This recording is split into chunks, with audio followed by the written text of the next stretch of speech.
Pemirsa, kabar tidak pulangnya ratusan penerima beasiswa LPDP sempat menjadi sorotan warganet di media sosial beberapa waktu lalu.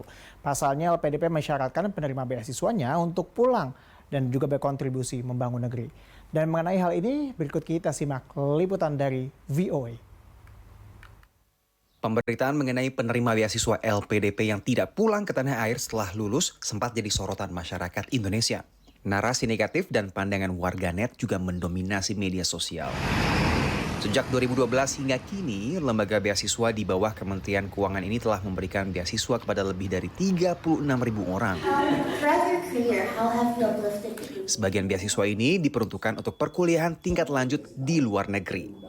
Kepada VOA, LPDP secara tertulis menyebut beasiswa pendidikan ini salah satunya untuk mempersiapkan bonus demografi 2045.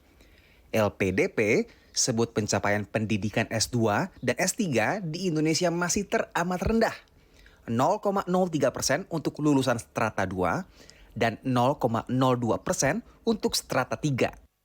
Karena waktu itu menurut studi McKinsey, kita itu kekurangan calon global leader. Banyak posisi penting di tanah air akan diisi oleh orang-orang dari luar negeri, orang asing lah.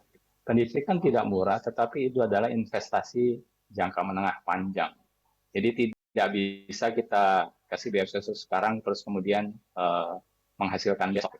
Berbagai faktor atau variabel seperti faktor lebih maju, kemudian tingkat kesejahteraan, hingga gaji yang relatif lebih tinggi membuat godaan untuk menetap bagi para mahasiswa yang merantau ke luar negeri. Nah, fenomena ini dikenal dengan brain drain, di mana tenaga ahli tidak pulang ke negara asal mereka. Pada rapat LPDP dengan DPR Februari 2023 lalu, dilaporkan ada 413 mahasiswa LPDP yang tidak pulang ke tanah air. Perdebatan soal pulang nggak pulangnya mahasiswa rantau ini sebenarnya berkutat di persoalan kontribusi mereka kembali ke tanah air. Yang juga sering diperdebatkan adalah apakah kalau mau kontribusi harus pulang ke Indonesia terlebih dahulu? Kewajiban balik itu harus ya, karena kan ini menggunakan uang negara. Kecuali pakai uang sendiri silahkan. Tetapi kalau uang negara ya harus ada semacam bayar balik lah gitu ya kepada bangsa Indonesia. Dubes RI untuk Amerika Serikat Rosan Roslani menyebut kontribusi juga sebenarnya bisa dilakukan meski tidak secara fisik berada di tanah air. Kembali lagi setelah mereka memenuhi komitmen di LPDP, mereka bisa berkarir di mana saja. Tidak harus ke Indonesia, mereka bisa berkarir di sini, menjadi pimpinan di banyak agensi, multilateral, perusahaan, dan bisa membawa kontribusi tetap yang positif dan memberikan impact yang besar kepada Indonesia.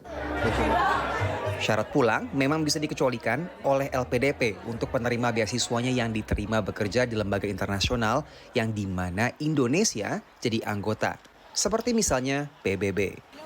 Dari New York, Reni Wicaksana, VOA.